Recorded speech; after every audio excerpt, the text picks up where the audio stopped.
వాళ్ళందరికీ వందనాలండి. ఈరోజు మనం న్యాయాధిపతుల గ్రంథము 18వ అధ్యాయాన్ని మనం చదువుకున్నాం. ఈ యొక్క అధ్యాయాన్ని చూసినప్పుడు, ఆ దినములలో ఇజ్రాయేలుకు రాజు లేడు, మరో ఇజ్రాయేలు గోత్రంలో ఆ దినము వరకు దానిలకు స్వాస్థ్యము పొంది ఉండలేదు కనుక ఆ కాలమున తాము నివసించడానికి స్వాస్థ్యము వెతుకుటకై వారు బయలుదేరి ఉండిరి.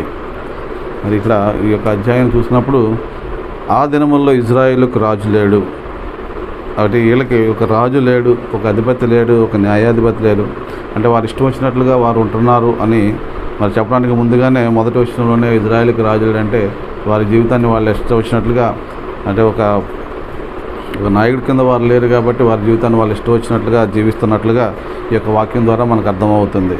కాబట్టి కానీ ఇక్కడ మళ్ళీ అంటున్నారు, దానిలకు స్వాస్థ్యము పొంది ఉండలేదు కనుక ఆ కాలంలో తాము నివసించి తమకు స్వాస్థ్యం వెతుకుటకై వారు బయలుదేరి ఆ దేశ సంచారము చేసి దాన్ని పరిశోధించుటకై దానియులు తమ వంశస్థుల్లో నుండి పరాక్రమవంతులైన 5 మనుషులను జోరియా నుండి ఎస్తయేలు నుండి పంపి మీరు వెళ్ళి దేశంను పరిశోధించుడని వారితో చెప్పగా, మరి ఇక్కడ ఈ యొక్క 5 ఎక్కడి నుంచి పంపించారనేది మనం చూసుకుంటే, వీళ్ళు ఎక్కడి నుంచి వచ్చారంటే జోరియా నుండి ఎస్తయేలు నుండి పంపిరి. వీళ్ళు అక్కడి నుంచి ఎందుకు వచ్చారనేది మనం ఒకసారి చూసుకుంటే,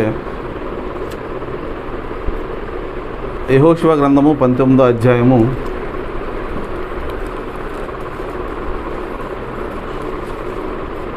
40వ వచనం నుంచి చదువుతుంది, 40 నుంచి 47 వరకు.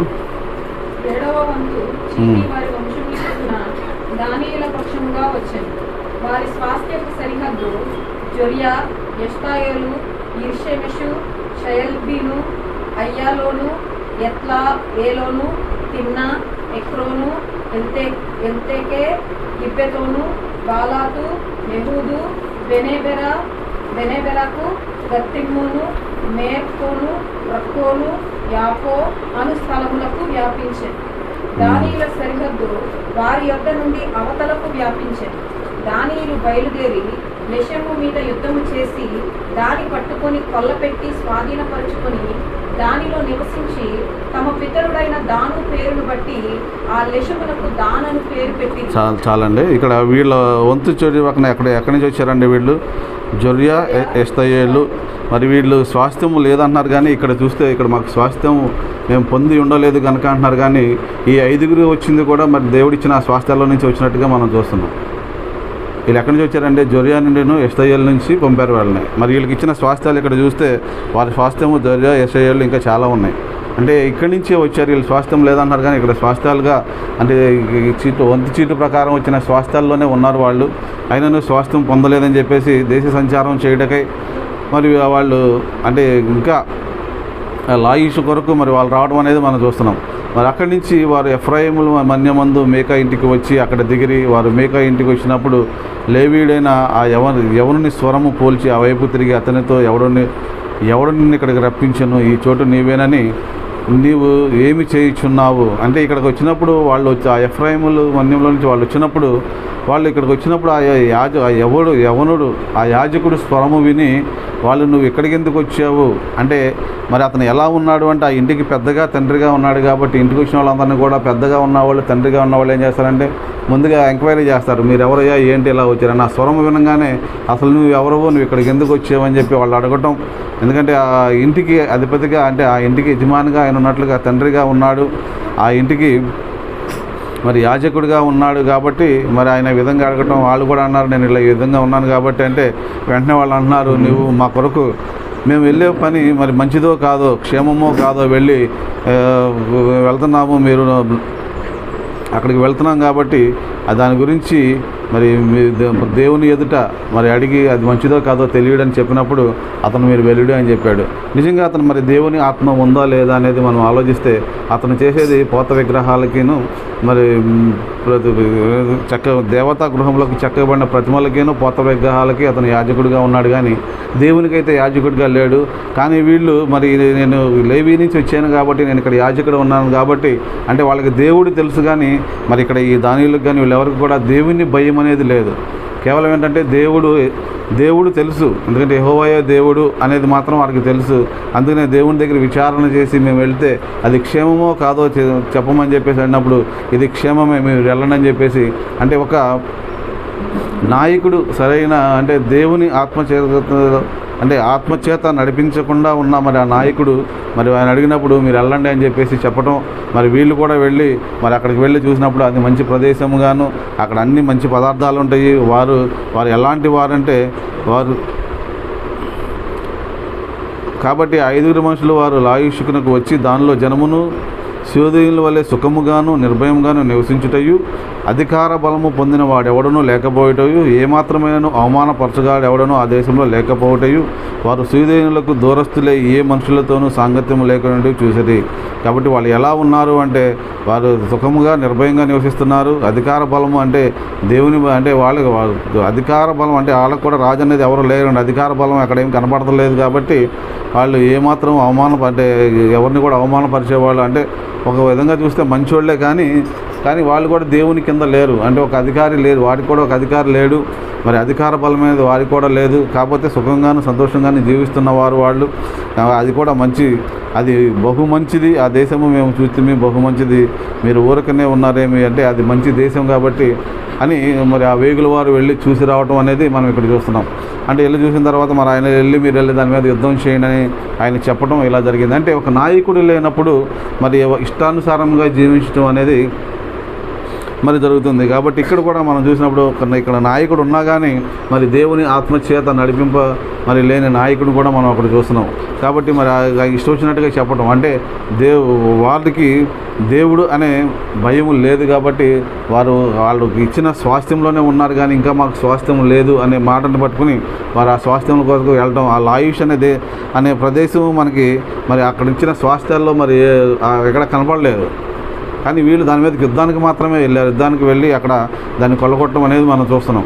కాబట్టి వాళ్ళు ఎలా ఉన్నారు అంటే మరి దేవుని దగ్గర యుద్ధానికి వెళ్ళమన్నప్పుడు వాళ్ళందరూ కూడా యుద్ధానికి బయలుదేరి 600 మంది యుద్ధానికి బయలుదేరి వాళ్ళు మళ్ళీ ఎలా వెళ్ళారు అనేది మనం చూస్తే 14వ వచనంలో, కాబట్టి లాయుషు దేశం సంచరించడానికి పోయిన 5 మనుషులు తమ సహోదరులను చూచి ఈ ఇండ్లలో ఏఫోదు గృహం యొక్క చెక్కబడిన ప్రతిమయు పోత విగ్రహములు ఉన్నవని మీరు ఎరుగరా, మీరేమి చేయవలనో దాని యోచన చేయుడనగా. మరి ఇక్కడ చెప్తున్నాడు, మీకానే చెప్తున్నాడు, మీరు వెళ్తున్నారు కదా, ముందుగా మీరు అసలు అక్కడికి వెళ్తున్నారు కదా, మీరు యోచన చేయండి. దేని ముందు యోచన చేయాలంట, మరి గృహదేవతల యొక్క చెక్కబడిన ప్రతిమ దగ్గరను పోత విగ్రహములు ఉన్నాయి కాబట్టి వాటి దగ్గరికి వెళ్ళి యోచన చేయండి, మీరు క్షేమంగా వీళ్ళు యుద్ధం చేసి వస్తారా లేదో అని చెప్పేసి అన్నప్పుడు వాళ్ళు ఏం చేశారంటే ఆ కృష్ణుని అడిగి మరి వాటిని కూడా పట్టుకుని వచ్చేయడం అనేది మనం ఇక్కడ అధ్యాయంలో చూస్తున్నాం. అంటే వీళ్ళు దేని మీద ఆధారపడిపోయారంటే పోత విగ్రహం మీద, గృహ దేవతల చెక్కబడిన ప్రతిమ మీద ఆధారపడిపోయి దాని ముందు యోచన చేయడానికి వారు ఇష్టపడ్డారు. కానీ నిజంగా మరి దేవుని యొద్ద విచారణ చేయడానికి వారికి మరి మనసు లేదు. అంటే ముందు చెప్పారు, ఒకసారి దేవుడి దగ్గర యోచన చేయమని విచారణ చేయమని చెప్పారు, కానీ మళ్ళీ ఇక్కడికి వచ్చేసరికి వాళ్ళు మనసులు మారిపోయి అంటే మీకా దగ్గర మరి ఇలాంటివి ఉన్నాయి, ఆయన ఒక యాజకుని పెట్టుకున్నాడు, మనం కూడా ఇవన్నీ కూడా మనం పెట్టుకుంటే ఈయన సుఖంగా ఉన్నాడు కాబట్టి మనం కూడా వీటిని పెట్టుకుని వెళ్ళిపోతే మనం కూడా బాగానే ఉంటామని మరి వాళ్ళు అనుకున్నారు. అవన్నీ పట్టుకున్నారు. చివరికి మా ఇంట్లో ఉన్న యాజకుడిని కూడా నీవు ఒక కుటుంబానికి మరి తండ్రిగా ఉండేదానికంటే ఒక గోత్రానికి తండ్రిగా ఉండటం మంచిది కదా అని చెప్పినప్పుడు ఆయన కూడా హృదయంలో అంటే ఎక్కువ మందికి నేను గోత్రానికి ఉన్నాను కాబట్టి అంటే ఆ యాజకుడి ఉద్దేశం ఏంటంటే ఎక్కువ మంది ఉన్నారు అంటే ఒక గోత్రానికి నన్ను నడిపించడానికి దేవుడు నాకు సహాయం చేస్తాడని అనుకున్నాడు. మరి ఎక్కువ మంది కొరకు మరి ఆయన హృదయంలో సంతోషించి వారితో పాటు వెళ్ళిపోవటం అంటే ఆయన ఏమి ఎక్కడ అడ్డగించలేదు, లేదు అనేది మాట లేదు. అదే ఎక్కువ మంది ఉంటే మరి ఎక్కువగా మరి ఆయన ఎక్కువ మందికి ఎక్కువ గృహాలు తిరగడానికి మరి ఆయన అనుకున్నాడేమో తెలియదు, కానీ చివరికి మరి వాళ్ళతో పాటు వెళ్ళిపోవడం అనేది మనం చూస్తున్నాం. అంటే దేవుని యొక్క మరి విచారణ అంటే ఆ నాయకుడు లేని మరి ఎలా ఉంటుంది అనేది మనం ఒకసారి ఆలోచించుకోవాలండి. సరైన నాయకుడు లేనప్పుడు ఒక మందిరం గురించి కానీ లేకపోతే ఒక గృహము గురించి కానీ దేని గురించి అన్నా మనం ఆలోచించినప్పుడు మరి నిజంగానే భార్యాభర్తలుగా మరి ఇద్దరు కలిసి ఒక మంచి నిర్ణయాన్ని తీసుకుంటారు, కానీ ఆ నిర్ణయాన్ని ప్రభు దగ్గరికి తీసుకురారు. ఇది చాలా అంటే ప్రతి ఇంట్లో జరిగే విషయమే. లేకపోతే డిసిషన్స్ అనేది సొంతగా తీసేసుకుంటాం, కానీ ప్రభు దగ్గరికి మనం వెళ్ళలేని పరిస్థితి మరి ఈరోజు కనపడుతుంది. ఎందుకంటే ఈ నాకు తెలుసు, లేకపోతే ఇలా వెళ్తే బాగుంటుంది అనే ఒక ఆలోచన మనకు ఉంటుంది. కానీ మనం చెప్పినట్లుగానే, ఎందుకంటే ప్రభు దగ్గరికి వచ్చి విచారణ చేసి ఇది మంచిదా కాదా అంటే భార్యాభర్తలుగా ఇద్దరు మేము హెడ్ ఆఫ్ ది ఫ్యామిలీ కాబట్టి మేము ఒక నిర్ణయం తీసుకున్నాం కాబట్టి ఆ నిర్ణయం ప్రకారం వెళ్ళిపోదాం అనే ఆలోచనే ఉంటుంది తప్ప మరి దేవుని దగ్గరికి వచ్చి విచారణ చేయకుండా వాళ్ళ సొంత నిర్ణయాలు. ఎందుకంటే ఈ రోజుల్లో మరి అనేక మంది ఎందుకు డైవర్స్ తీసుకుంటున్నారు, అది ఎందుకు అనేక మరి కుటుంబాలు ఇదిగా ఉంటున్నాయి అనేది మనం ఆలోచిస్తే తీసుకునే నిర్ణయాలు మరి దేవుని దగ్గరికి రాక కొన్ని నిర్ణయాల పట్ల మరి అంటే దేవుని దగ్గరికి నిర్ణయం తీసుకున్నప్పుడు మరి ఆ నిర్ణయం ఎవరిదాన్ని మనుషుల నిర్ణయం అనుకుంటాం. కానీ మరి ఒక్కోసారి అది అపవాది చేతిలో కూడా మనం ఉన్నామనే ఆలోచన మనం ఒకసారి జ్ఞాపకం చేసుకుంటే దాని నిర్ణయం చెప్పుడు మనం వెళ్ళామనుకోండి అది ఎక్కడ కూడా సక్సెస్ఫుల్ అవ్వదు. కాబట్టి నిర్ణయం అనేది దేవుని దగ్గర నుంచి తీసుకోవాలనేది ఈ యొక్క అధ్యాయాన్ని చదువుతున్నప్పుడు మనకు అర్థమైంది. ఎందుకంటే దేవుడే చెప్తున్నాడు, నన్ను బలపరచవాని యందు నేను సమస్తమును చేసేదాన్ని. ఫిలిప్పీయుల పత్రిక 12వ అధ్యాయంలో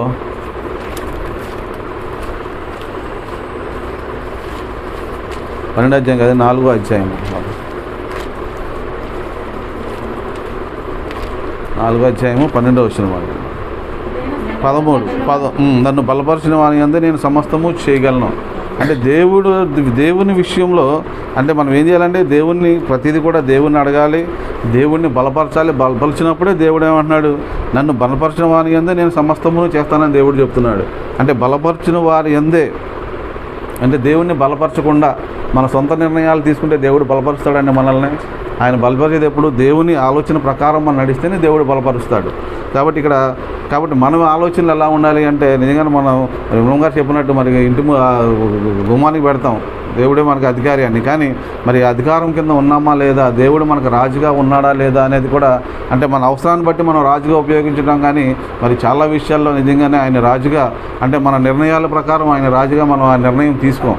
కానీ బాగా కష్టంగా ఉంది, లేకపోతే పరిస్థితులు బాగాలేదు అంటే కొన్ని ఇలాంటి విషయాలు అంటే మనం చేయాలి, లేకపోతే ఎగ్జామ్లో పాస్ అయిపోవాలి, లేకపోతే నేను వెళ్ళిన పని చేయాలి, ఇదేదో కష్టంగా ఉంది అంటే ఇలాంటప్పుడే మనం దేవుని దగ్గరికి వస్తాం. కానీ అది చిన్న విషయమే అయినా సరే మన దేవుని అడిగి వెళ్ళటం మంచిది, దేవునితో కలిసి వెళ్ళటం మంచిది అనే ఆలోచన మరి ఎప్పుడు కూడా మనకు ఉండదు. కానీ దేవుడు చెప్తున్నాడంటే నన్ను బలపరిస్తే నేను సమస్తము చేస్తాను అన్నాడు. చిన్న విషయమా పెద్ద విషయం ఏ విషయమైనా సరే మరి దేవుణ్ణి బలపరిచిన వారు అంటే దేవుణ్ణి అడిగిన వారు, లేకపోతే దేవుని సువార్త చెప్పిన వాళ్ళు, లేకపోతే దేవుని మాటలు మరి ఉదయకాలం మరి దేవుని యొక్క క్రమాలు పాటిస్తూ దేవునిలో మరి ఎప్పుడైతే అంటగట్టపడతామో మరి దేవుడు అప్పుడే ఏం చేస్తాడంటే ఆయన సమస్తము నేనే చేస్తానని చెప్పేసి ఇక్కడ మనకు మాటిస్తున్నాడు. కాబట్టి ఇక్కడ ఏంటి వీళ్ళు గెలిచారు, ఆ యొక్క దేశాన్ని మరి స్వాధీనం చేసుకున్నారు. కానీ వాళ్ళు ఎక్కడున్నారు అంటే ఒక ప్రతిమను పోత విగ్రహాలు పెట్టుకుని ఆ దేశాన్ని కూడా మరి అదొక విగ్రహారాధనగా చేశారు. ఒక అడల్టరీ ఒక విగ్రహారాధన దేశంగా అయిపోయింది అది. మరి వాళ్ళు దాను అని పేరు పెట్టారు కానీ యాకోబు కుమారుడే దాను, కానీ ఆ పేర్లు పెట్టారు కానీ ఆ దేశం అంతా కూడా ఏమైపోయిందంటే విగ్రహారాధన దేశం అయిపోయింది. అక్కడున్న యాజకుడు ఏమైపోయాడంటే విగ్రహాలకి మరి యాజకత్వం చేసే మరి ఒక యాజకుడిగా అయిపోయాడు. కానీ అక్కడ దేవుని యొక్క ప్రెజెన్స్ అనేది ఆ దేశంలో లేదు. అంటే గెలిచారు అనేది మాత్రం మనకు ఒకటి ఉంది. కానీ గెలిచారు ఎందుకంటే వాళ్ళకి ఎవరు సహాయం లేదు, వాళ్ళకి అధికారం పొందిన ఒక రాజు లేడు, మరి ఎవరికాళ్ళు ఇండివిజువల్ ఉన్నారు కాబట్టి వాళ్ళ మీద వీరు గెలిచారు. మరి కానీ అక్కడికి వచ్చేసరికి మనం చూస్తే వీళ్ళకి మరి దేవుని యొక్క సహాయం అనేది మరి ఎక్కడ లభించకపోవడం అనేది మనం చూస్తున్నాం. వాళ్ళు బలాన్ని బట్టి వాళ్ళు గెలిచారు.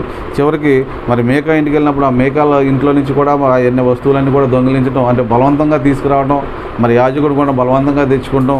మరి ఈ విధంగా వాళ్ళు మరి చేయడం అవసరమైతే మేకా కుటుంబాన్ని కూడా చంపేయడానికి కూడా వాళ్ళు వెనకాడలేదు. అంటే వాళ్ళు ఎంతగా అంటే విగ్రహాలు ఎప్పుడైతే విగ్రహాన్ని మరి ముందు పెట్టుకుంటారో వాళ్ళు కూడా విగ్రహాల్లో అయిపోతారని చాలా మరి వాక్యాల్లో మనం చూస్తున్నాం. కాబట్టి అలాంటి పరిస్థితులు మరి ఇక్కడ మనం చూస్తున్నాం. కాబట్టి మరి సలహా ఇచ్చిన వాడినే మరి వాళ్ళు చంపేయడానికి కూడా వెనకాడలేదు అనేది మనం ఇక్కడ చూస్తున్నాం. కాబట్టి రాజు లేకపోతే మన జీవితాలు కూడా ఎలా ఉంటాయి, ఎందుకంటే ఆయన బలపరచకపోతే మన జీవితాలు కూడా ఎలా ఉంటాయి అనేది ఈ యొక్క అధ్యాయాన్ని మనం చూసినప్పుడు మరి 17వ అధ్యాయం కూడా అదే ఉంది, మరి 18వ అధ్యాయం చూసినప్పుడు కూడా అదే ఉంది. కాబట్టి అందుకని అంటాడు పౌలు భక్తుడు అంటాడు ఎందరైతే మరి ఆయన ఆత్మచేత నడిపింపబడతాడో వాళ్ళందరూ ఆయన కుమారులుగా ఉంటారని రోమా రాసిన పత్రిక 8వ అధ్యాయము రోమాపత్రిక 12:14 కాబట్టి సహోదరులారా, శరీరానుసారంగా మీరు శరీరానుసారంగా ప్రవర్తించిన సావలసిన వారు ఆత్మచేత శారీరక క్రియల దీవించేది. దేవుని ఆత్మచేత ఎందరూ నడిపించబడును వారందరూ దేవుని కుమారులైంది. ఏలయనగా మరలా భయపడుటకు మీరు దాస్యపు ఆత్మను పొందలేదు కానీ దత్తపుత్రాత్మను పొందుతుంది. ఆ ఆత్మ కలిగిన వారిని మనము అబ్బా తండ్రి అని మొదలుపెట్టుచున్నాం. మనము దేవుని పిల్లలమని ఆత్మ తానే మన ఆత్మతో కూడా సాక్ష్యం ఇచ్చుచున్నాం. చాలండి క్రీస్తు సాక్ష్యం ఇచ్చున్నాడు. మనము పిల్లలమైతే వారసులము అనగా దేవుని వారసులు.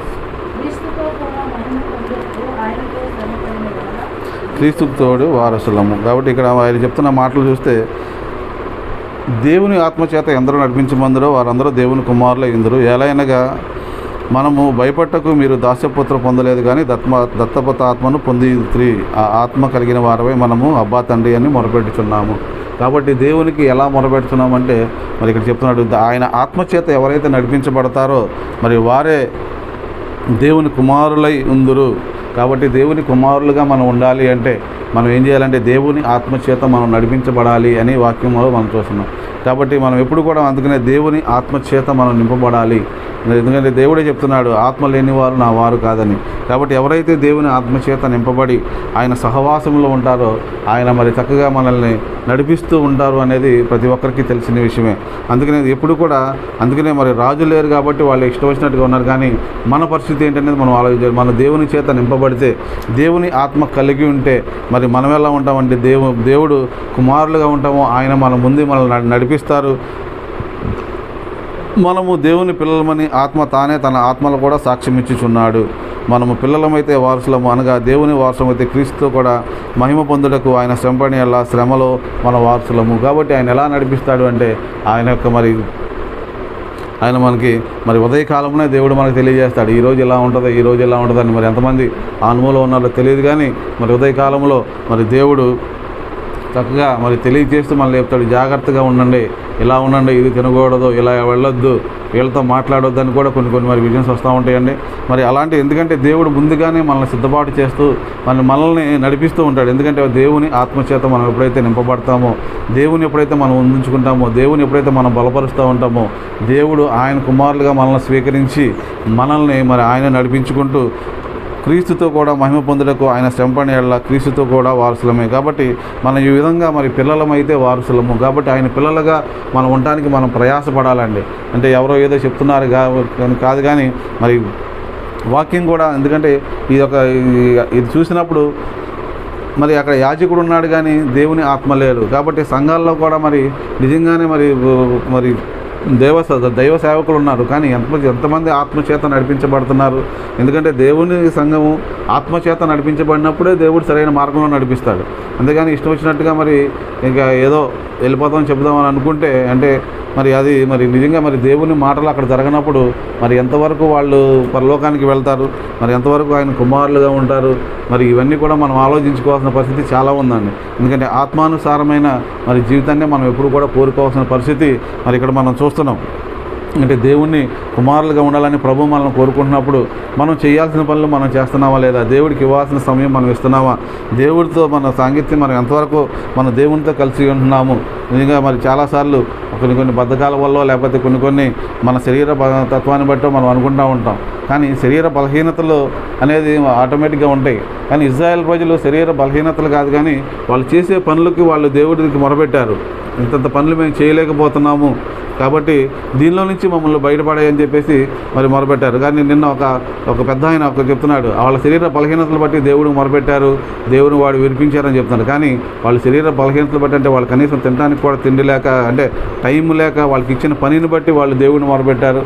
మరి ఈ విధంగా మరి చాలామంది రకరకాలుగా మరి చెప్తున్న మాటలను మనం వింటున్నప్పుడు అంటే దానిలో నిజమే అని అనుకుంటాం. కానీ ఒకసారి మన దేవుని దగ్గరికి వచ్చి మరలా మనం అడిగి తెలుసుకోవాలని చాలాసార్లు చెప్తున్నాం. ఎందుకంటే దేవుడే మనం నడిపించేది కానీ మరి ఎవరు కూడా కాదు. వాక్యం ద్వారా మనం ఎప్పుడు కూడా మనం బలపడాలి. మనం బలపడుతూ ఆయన కూడా బలపరిస్తే మరి ఆయన మనల్ని బలపరుస్తూ మనల్ని సమస్తమును కలుగజేసే దేవుడు అని మనం అందరం కూడా ఒకసారి జ్ఞాపకం చేసుకోవాలండి. ఎందుకంటే ఆయన మనల్ని జీవితంలో కలుగజేసుకోకపోతే మరి మనం ఏం చేసినా కానీ వ్యర్థమే. మరి వీళ్ళందరూ కూడా చేశారు, వీళ్ళందరూ చేస్తున్నారు అంటే వీళ్ళు సుఖంగా బాగానే ఉన్నారు, ఆ యొక్క దేశాన్ని పోగొట్టుకున్నారు. కానీ వాళ్ళు చేసే పని అంటే ఒక ప్రతిమకి, ఒక పోత విగ్రహానికి వాళ్ళు ఆరాధిస్తున్నారు. కానీ అది ఎప్పటికైనా సరే మరి అది ఈ రోజు కాదు రేపైనా సరే ఎవరికి వచ్చి దాన్ని నాశనం చేయడం అనేది మన లాస్ట్ తర్వాత అధ్యాయంలో చూస్తాం. కాబట్టి ఈ విధంగా ఎప్పుడు కూడా మనం అదే రాజు లేడు అంటే నాయకుడు సరిగ్గా లేనప్పుడు, నాయకుడు ఉండి కూడా సరిగ్గా లేనప్పుడు మరి ఎలా ఉంటుందంటే ఆ యొక్క చర్చ్ కూడా మరి అలాగే ఉంటుందని మరి ఇక్కడ వాక్యం చూస్తున్నాం. కాబట్టి ఇక్కడ ఈ యొక్క దానిలో ఒక చర్చ్ అనుకుంటే మరి యాజకుడు అనేవాడు మరి ఎలా ఉండాలి, ఎందుకంటే సరైన మార్గంలో నడిపించినప్పుడే చర్చ్ సరైన మార్గంలో నడుస్తుందండి. సరిగా అతను ఆ యాజకుడు అనేవాడు సరిగా లేనప్పుడు మరి సంఘం కూడా మరి అలానే ఉంటుందని మరి ఇక్కడ అధ్యాయం చదువుతున్నప్పుడు మనకు అవుతుంది. కాబట్టి ప్రతి ఒక్కరూ కూడా దేవుణ్ణి మనం ముందుంచుకోవాలి, ఆయన మనం ముందు నడవాలి, మనం ఎక్కడికి వెళ్ళినా కానీ మనతో పాటు ఆయన అక్కడ ఉండాలి అని ఎప్పుడు కూడా మనం హృదయంలో మనం ప్రార్థన చేసుకుంటూనే ఉండాలి, దేవుని అడుగుతూనే ఉండాలి. దేవుని ముందు సాగిల పడుతూ ఉంటే దేవుడు మనకంటే ముందుగా వెళ్ళి మన కార్యాలన్నీ కూడా మరి ఆయనే చేస్తాడు అని మరి ఇక్కడ వాక్యంలో మనం చూస్తాం. కాబట్టి ముందుగా ఆయన బలపరచడానికి మనం ఇష్టపడాలండి. ఆయన బలపరిస్తేనే మన కార్యాలు చేస్తాడు. కాబట్టి ముందుగా ఆయన ఎలా ఉండాలంటే మనం దేవుణ్ణి ఎప్పుడు కూడా బలపరిచే వారంగా ఉండడానికి, దేవుని మనం ముందుంచుకోవడానికి మనం ఎప్పుడు కూడా ఇష్టపడినప్పుడు దేవుడు తప్పకుండా సమస్తమును మనకి చేసి మన ముందునే నడిపించే దేవుడిగా ఉన్నాడు. కాబట్టి ఈ విధంగా దేవుణ్ణి బలపరచడం అంటే దేవుడు మనల్ని బలపరుస్తాడు కదా, నా బలహీనత ఎందుకు దేవుడు నన్ను బలపరుస్తాడు కదా అని అనుకుంటాం కాదు. కానీ మన బలహీనతల్లో దేవుడు మనల్ని బలపరుస్తాడు. కానీ ముందుగా ఆయన మనం బలపరిస్తే మనల్ని బలపరుస్తాడండి. ఆయన బలపరచకుండా నాకు నిద్ర వస్తుందని పడుకుంటే ఆయన బలపరచడు, లేకపోతే నేను నీరసంగా ఉందనుకుంటే ఆయన బలపరచడు. కాకపోతే బలహీనతలో కూడా ఆయన దగ్గరికి వచ్చి ఆయన ఎప్పుడైతే మనం బలపరుస్తామో అప్పుడే మనకు సమస్తాన్ని చేయగలిగిన దేవుడు. ఎందుకంటే మన దేవుడని మీ అందరికీ తెలియజేస్తూ ఈ యొక్క వాక్యం దేవుడు దీవించును గాక.